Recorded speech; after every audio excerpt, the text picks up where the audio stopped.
जय जय राम। आप सभी को विवाह पंचमी की हार्दिक शुभकामनाएं।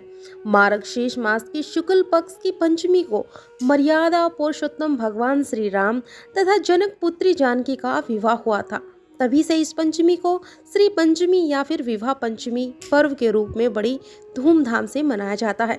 श्री रामचरितमानस में महाकवि गोस्वामी तुलसीदास ने त्रेता युग के भगवान श्री राम और जनक नंदिनी सीता के विवाह का वर्णन बड़े ही सुंदरता से किया है।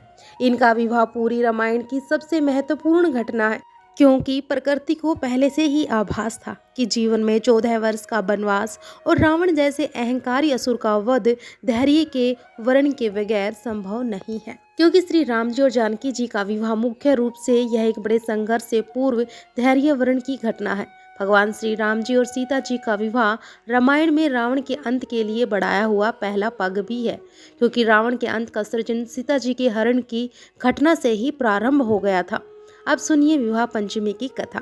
रामायण के अनुसार त्रेता युग में राजा जनक बहुत ही विद्वान एवं धार्मिक विचारों वाले राजा थे और शिव के प्रति उनकी अपार श्रद्धा थी।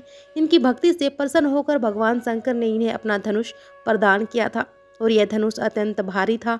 और जनक की पुत्री सीता धर्मपरायण थी। वे नियमित रूप से पूजा स्थल की साफ सफाई करती।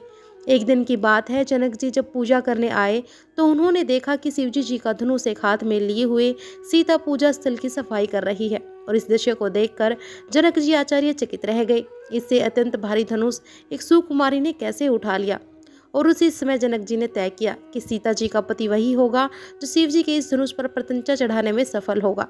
अपनी प्रतिज्ञा के अनुसार राजा जनक ने धनुष युग का आयोजन किया और इस यज्ञ में संपूर्ण संसार के राजा, महाराजा, राजकुमार तथा वीर पुरुषों को आमंत्रित किया गया।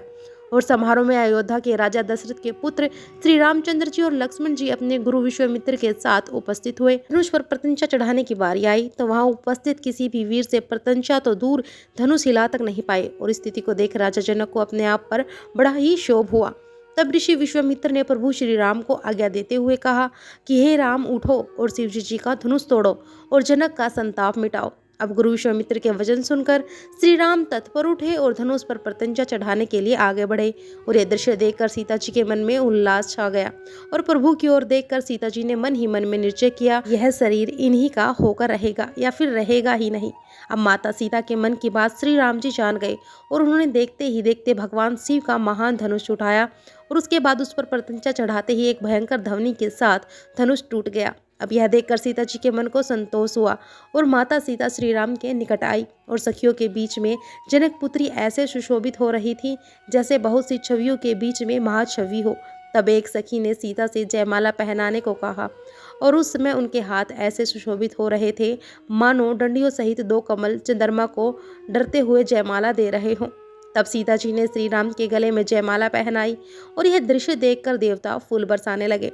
नगर और आकाश में बाजे बजने लगे और श्री राम जी और सीता जी की जोड़ी इस प्रकार सुशोभित हो रही थी मानो सुंदरता और श्रृंगार रस एकत्रित हो गए हों।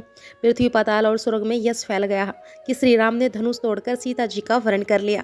अब इसके बाद जनक जी ने दूत को अयोध्या भेजा और तब राजा दशरथ अपनी प्रजा सहित जनकपुरी पहुंचे और श्री राम जी और सीता जी का विवाह बहुत ही धूमधाम से संपन्न हुआ।